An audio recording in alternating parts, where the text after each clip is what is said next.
दहेज बिन दुल्हन। दयाराम अपनी पुरानी साइकिल पर बैठ अपनी धुन में मन ही मन में कुछ सोचते चले आ रहे थे। तभी एकाएक साइकिल का ब्रेक लगते हुए बोले, अरे ये तो बाजार आ गया। घर के लिए कुछ सब्जी भाजी लेते चले, बच्चों के लिए कुछ टॉफ़ी ले लें। कहते हुए गोलू की दुकान पर जा पहुँचे। अरे गोलू, जल्दी सामान दे दा, अंधेरा हो रहा है, जल्दी घर जाना है। अक्सर मुझे घर पहुँचने में देर हो जाती है, मुस्कुराते हुए दयाराम जी बोले। जी गुरुजी, जल्दी करता हूँ। गोलू सामान पैक करने लगा।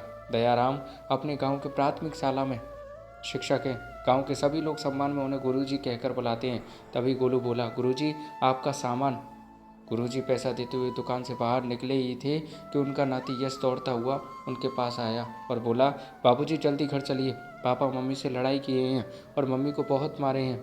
मम्मी को खून भी बह रहा है, मम्मी बेहोश हो गई है। दयाराम की आंखों के सामने पहले कई बार हुए कलह के बिंब अनायास ही दिखने लगे। हड़बड़ाते हुए नाती को साइकिल पर बैठाकर घर की तरफ निकल पड़े। दयाराम को दो पुत्र हैं, राकेश और राजीव। दोनों की शादी बड़े ही धूमधाम से किए थे। राकेश, जो कि बड़ा पुत्र है, कुछ कम पढ़ा लिखा होने के कारण इनकी शादी गांव में ही राधा से करा दी थी। दादा के पिताजी एक गरीब किसान थे और मजदूरी करते थे। बेटी राधा सुशील, सुंदर और शिक्षित कन्या थी, इसलिए दयाराम ने राकेश की शादी बिना दहेज लिए ही की थी। जबकि राजीव की शादी में उन्हें बहुत दहेज मिला था, जिसके कारण राजीव की पत्नी का घर में काफ़ी सम्मान था।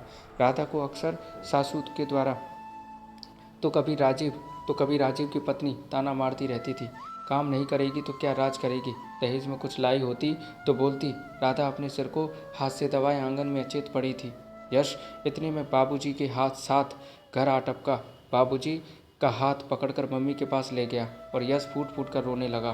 दयाराम पहले की तरह भौचक्के होकर खड़े रहे। उनके समझ नहीं आ रहा था कि क्या करें। तभी उधर से राकेश की माँ जोर से चिल्लाई। जब बोल रही थी कि शादी नहीं करना है तो बोले कि लड़की पढ़ी लिखी है, देख लो इसके नखरे, जीने नहीं देगी कल मुही। जब से मेरे घर में कदम रखी है तभी से नर्क मचा रखी है। यह बोलकर घड़ियाली आंसू गिराकर रोने लगती है। कुछ देर बाद दयाराम बोले, क्या हुआ ये सब बेटा, क्या कर दिए? राधा तो हमेशा घर काम भी करती थी, कभी अग बिन खाए भी सो हो। बोली नहीं, आज क्या हुआ? दबी आवाज में राकेश से दयाराम ने पूछा। इस पर राकेश बोला, माँ से पूछो, आए दिन झगड़ा राधा से करती है, मेरे ना बोलने पर बोलती है, जोरू का गुलाम। राधा कराते हुए अपनी आंखों को हिलाया। सामने यश खड़ा था, उसे देख रोने लगी और अपने गले लगा लिया। राकेश भी अपनी माँ की हर करतूत से वाकिफ था, पर मजबूर था। कमाई का साधन न होने के कारण रात दिन खेती में लगा रहता था। राधा रात दिन घर के काम में व्यस्त रहती थी, सास ससुर की सेवा भी करती थी।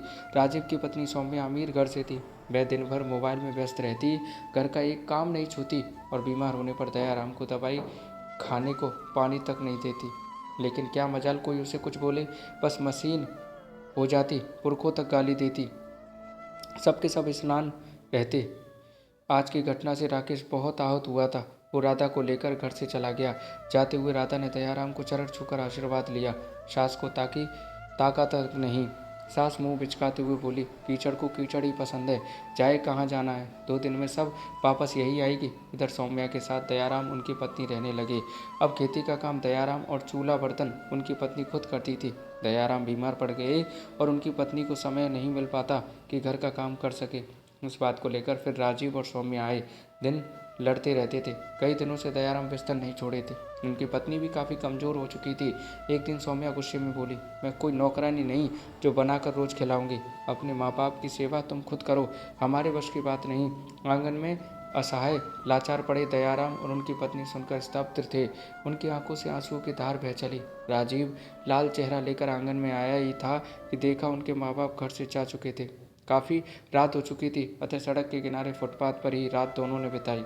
सुबह होते पर इधर राकेश काम की तलाश में जा रहा था कि उसकी नज़र माँ और पिताजी पर पड़ी। सहमा फिर पीछे मुड़कर देखा, दौड़कर उनके पास गया, बोला, बाबूजी और माँ आप लोग यहाँ? यह सुनकर दोनों राकेश को गले लगाकर रोने लगे। सारी दास्तां सुनाई। बोले, बेटा मुझे माफ़ कर दे, बेवजह उस दिन मैंने ही राधा को मारने के लिए तुझे बहकाया था। देवी जैसी बहू का सदैव दहेज के लालच में अपमान किया मैंने। अब मुझे पता चल गया कि दुल्हन ही दहेज है। माँ को हुए अपनी गलती का एहसास पर राकेश प्रसन्न था और बोला, मैं ऐसी कोई बात नहीं, चलो घर चलो। राकेश अपने पिता अपने माँ पिता के साथ घर आया। राधा अपने सास ससुर को देखकर सारे सितम भूलकर उन्हें गले लगा लिया और राधा का परिवार माँ बाप को पाकर स्वर्ग से सुंदर हो गया। दोस्तों, सास बहू की ये कहानी आपको कैसी लगी कमेंट में बताइएगा। अच्छी लगे तो लाइक कमेंट शेयर कीजिएगा और प्यारी प्यारी कहानी सुनते रहने के लिए चैनल को सब्सक्राइब कर लीजिएगा।